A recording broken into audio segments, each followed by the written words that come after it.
Bonjour Samba la famille, bienvenue sur Chemin de Kama. Comme vous le savez déjà, ici on prône pour une nouvelle pensée africaine en matière d'éducation. Je vous présente un nouveau format de capsule. Donc, ce nouveau format de capsule va se focaliser sur la compréhension des mots de nos langues africaines. Ce format a trois objectifs. Le premier objectif, c'est de se familiariser avec les Médounétiens ou les hiéroglyphes égyptiens. Le deuxième objectif, c'est de retrouver les étymologies des mots de nos langues dans les Médounétiens. Et le troisième objectif, c'est de comprendre que toutes nos langues découlent du Médounétien et toutes ces langues, donc toutes nos langues africaines, ont une seule et même origine.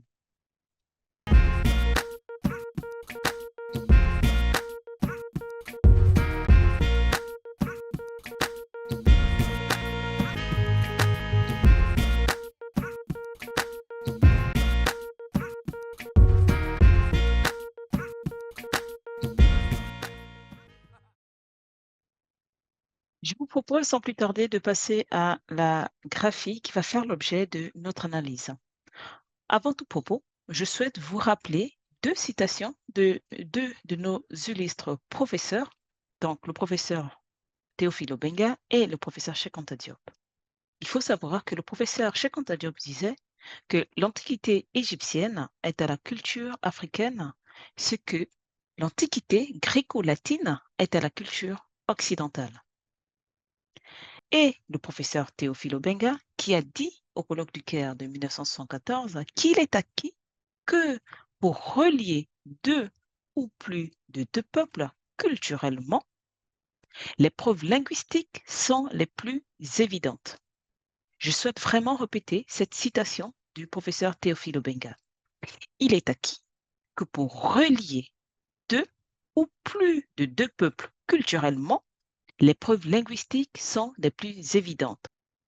Pour être plus concret par rapport à cette citation de Théophile Obenga, moi étant Pounou du Gabon par exemple, et en face de moi un frère Bassa du Cameroun, si on souhaite relier donc moi, mon peuple Pounou et le peuple Bassa du Cameroun, culturellement, ben, les preuves linguistiques sont des plus évidentes. Donc ça veut dire qu'il faut qu'on aille fouiller au niveau linguistique pour retrouver le lien qu'il peut y avoir entre le peuple Pounou et le peuple Bassa. C'est juste pour être un petit peu plus concret. Et donc, pour l'analyse de notre graphie, donc de notre premier mot, nous allons utiliser la méthode Kuma. Pour ceux qui me suivent depuis un moment, vous savez très bien que la méthode Kuma, c'est une méthode de lecture analytique des Bédounéchères à partir des langues africaines. Donc, c'est le professeur du Bambarimbok qui a mis cette méthode en place, méthode qui permet de lire les Médounéchères, mais à partir des langues africaines. Et donc, si vous voulez en savoir un petit peu plus sur cette méthode, sur ma chaîne Chemin de Kama, il y a la capsule numéro 4 qui vous explique un petit peu plus en détail comment se déploie cette méthode. Donc, nous allons passer à la première analyse de notre graphie à travers la méthode Kuma. Je vous présente à l'écran une graphie. La graphie est translittérée IT, la traduction c'est le père. Donc, nous avons deux homophones. Les homophones, ce sont deux graphies qui ont le même son. Donc, vous voyez que dans la première graphie, le son c'est it, et dans la deuxième graphie, le son c'est it, et les deux sont traduits par le père, ça veut dire père. Et donc, du coup, les codifications, on a le premier signe qui est le réseau fleuri qui est codifié M17. On a le second signe en rouge qui est codifié U33. Ça peut être la goutte, comme ça peut être le pilon. Et on a le déterminatif. Sur l'homophone, donc la deuxième graphie, on a le réseau fleuri qui est le signe M17 et on a la galette de pain qui se lit T. Et donc, ces graphies sont translittérées IT ou ITI et ça veut dire le père. Pour la méthode Kuma, comme je vous avais déjà expliqué, il y a trois chemins possibles. On peut solutionner les graphies à travers le copte, à travers l'homophonie ou à travers l'homographie. Et donc, pour aujourd'hui, on va solutionner ces graphies à travers le copte. Et en copte, pour rappel, pardon, le copte est une langue négro-africaine qui est réputée être la dernière langue parlée par nos ancêtres.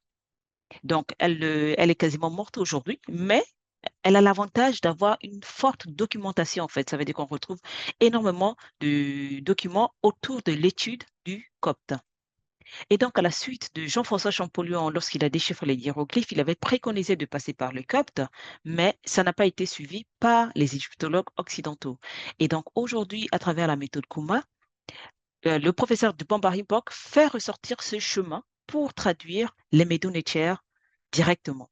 Et donc, aujourd'hui, on va passer par le copte pour pouvoir traduire ces graphies dans nos langues africaines. Et en copte, on dit eight. Eite, je ne sais pas très bien prononcer, mais en gros, c'est Eite pour dire père et Eite pour dire rosé également. Donc, le copte utilise le même mot Eit pour dire père et Eit pour dire rosé. Retenez que dans nos langues, les voyelles ne comptent pas. Donc, ce qui structure le mot, ce sont les consonnes. Et donc, les voyelles servent à vocaliser, au fait. Vocaliser, c'est prononcer le mot. Et donc, ici, on va se concentrer sur le squelette consonantique qui est la lettre T. En copte, je me répète, on a eight pour père et eight pour la rosée. Donc, pour dire le mot rosé et pour dire le mot père, le copte utilise le même mot. Mais voyons déjà voir comment on dit les mots du père dans nos langues africaines. Je vous présente à l'écran un lexique. Donc, dans ce lexique, vous avez la première colonne qui donne les langues, la deuxième colonne qui donne les mots dans nos langues et la troisième colonne avec la traduction. Et donc, je ne veux pas vous citer toutes les langues, donc vous voyez bien qu'il y en a plusieurs. Donc, en Ewan, langue parlée au Nigeria, on va dire Eti pour dire père. Vous voyez déjà que la racine consonantique est là. En Etebi, qui est parlé au Nigeria, on dit Eti pour dire le père.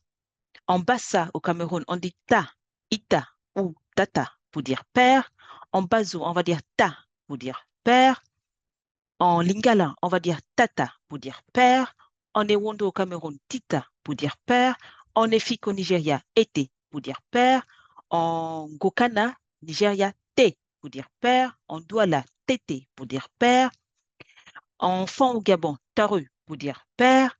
En Tswana, tate pour dire père.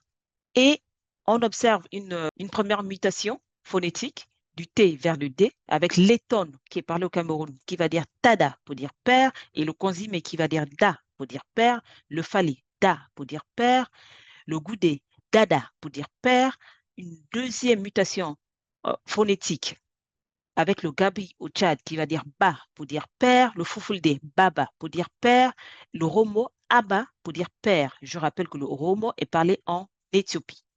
Et donc, vous voyez à travers ce lexique, par exemple, que les mots du père ont la même racine consonantique que l'égyptien ancien qui dit it pour dire père parce que la consonne c'est le T et le copte qui dit et pour dire père. Et donc, qu'est-ce qu'on pourrait dire en guise de première analyse? Donc, que c'est le squelette consonantique de base en négro-égyptien T, le mot it, qui a donné les mots ité, té, ta, tata, ita, été et ses variantes da, daba, ba, baba. Et donc, tous ces mots du père qui sont dans nos langues viennent de cette graphie du père en médonésien. Mais poussons un petit peu plus l'analyse, un peu plus loin. On va analyser chaque signe de la graphie du père. Donc, on ne va pas étudier le déterminatif, on va étudier chaque signe, en fait. Donc, le premier signe et le second signe. En copte, toujours, on dit eight pour dire le père et été pour dire la rosée.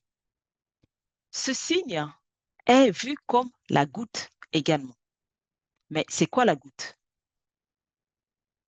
Vous voyez bien que ce signe ressemble bien à la goutte. Si vous regardez bien l'image, ça peut être assimilé à une goutte. Mais comment dit-on les mots de la goutte dans nos langues? Si on fait le lien avec le copte qui dit été pour dire la rosée, La rosée, c'est quoi? C'est fait de gouttes, de plusieurs gouttes. Et comment dit-on les mots de la goutte dans nos langues? En Dogon, on va dire ta. Rappelez-vous, c'est déjà les mots du père. Et donc, ce signe veut encore dire ta pour dire la goutte ou la sueur. La sueur, c'est encore une fois la goutte, c'est de l'eau. En Moka, en Côte d'Ivoire, on va dire ta pour dire la sueur. En Piémont, au Cameroun et au Congo, on va dire ato pour dire la goutte. En Miéné, au Gabon, on va dire idodo pour dire la goutte. En Consimé, on va dire eto pour dire la goutte. En Ikuzu, on va dire toi pour dire la goutte. En Beboti, on va dire teti pour dire la sueur. En Gam, on va dire tito pour dire la sueur. En Yoruba, on va dire tuto pour dire cracher. Mais on crache quoi? C'est de la salive et donc c'est du liquide et donc c'est de l'eau. En bail, on va dire tuto pour dire la sueur. En art, on va dire tete pour dire larmes, mais les larmes, c'est encore une fois de l'eau. En douala, au Cameroun, on va dire etodi pour dire cracher. Donc, vous voyez très bien que même le signe qui constitue la graphie du père, si on l'isole, ça ramène toujours au même mot avec la même racine consonantique dans nos langues. Mais je vous propose encore une fois de pousser l'analyse un petit peu plus loin. Toujours avec cette graphie du père, on va analyser cette fois-ci le premier signe, excusez-moi, le premier signe, le M17, qui est le roseau fleuri. Donc, ça se dit ti. Ce signe se dit ti et c'est le roseau fleuri. Mais c'est quoi le roseau? Voici les roseaux. Donc, les roseaux sont des plantes aquatiques, au fait. Ce sont des tiges droites et lisses, donc comme vous pouvez le voir à l'écran. Donc, c'est ça, les roseaux. Je vous propose de voir comment est-ce qu'on dit les mots du roseau dans nos langues africaines. Et voilà encore une fois un lexique. En Yao, au Malawi, on dit tete pour dire roseau. En Rwanda, en Tanzanie, tete pour dire roseau. Bamba, en Zambie, teti pour dire roseau. En Lambia, tete pour dire roseau. En Lingala, lititi pour dire pelouse, brin d'herbe. Le li est un préfixe de classe, le mot en lui-même c'est titi. En Kikongo, on va dire matiti, ma préfixe de classe, donc ça indique le singulier ou le pluriel. Le mot en lui-même c'est titi, qui veut dire roseau. En Vili au Gabon, titi pour dire herbe. En Pende au Congo, metete. Le me est un préfixe de classe, le mot en lui-même c'est tete, qui veut dire jonc. En Swahili, ou tété pour dire la tige, le U est un préfixe de classe. En bamanan au Mali, ti pour dire la paille. En mandika, ti pour dire la paille. En Congo au Soudan, tout pour dire herbe. Encore au Tchad, ta pour dire herbe. En Zéité, en Éthiopie, on dit mata, ma préfixe de classe, le mot c'est ta qui veut dire herbe. Donc, vous voyez encore une fois que même quand on prend le premier signe en lui-même ramène encore au même mot dans nos langues. Donc, toujours avec la même racine consonantique. Et donc, comment est-ce qu'on pourrait, par exemple, traduire ces mots dans nos langues? Si, par exemple, aujourd'hui, on souhaite construire un dictionnaire, par exemple, avec la première analyse des mots du père, ce qu'on pourrait dire, c'est que les mots ta, ta, tata, ita, été et ses variantes da, dada, ba, baba, qui veulent dire père dans les langues africaines, puisent leur étymologie dans le négro-égyptien it, qui veut dire également père. Donc, vous voyez à travers toutes ces analyses que Théophile Obenga avait raison de dire que pour relier deux peuples culturellement, les preuves linguistiques sont des plus évidentes. Et Cheikh Anta Diop de dire, l'Antiquité égyptienne est à la culture africaine ce que l'Antiquité gréco-latine est à la culture occidentale. Et donc, encore une fois, vous voyez combien nos langues sont une seule au fait. Nous parlons les mêmes langues.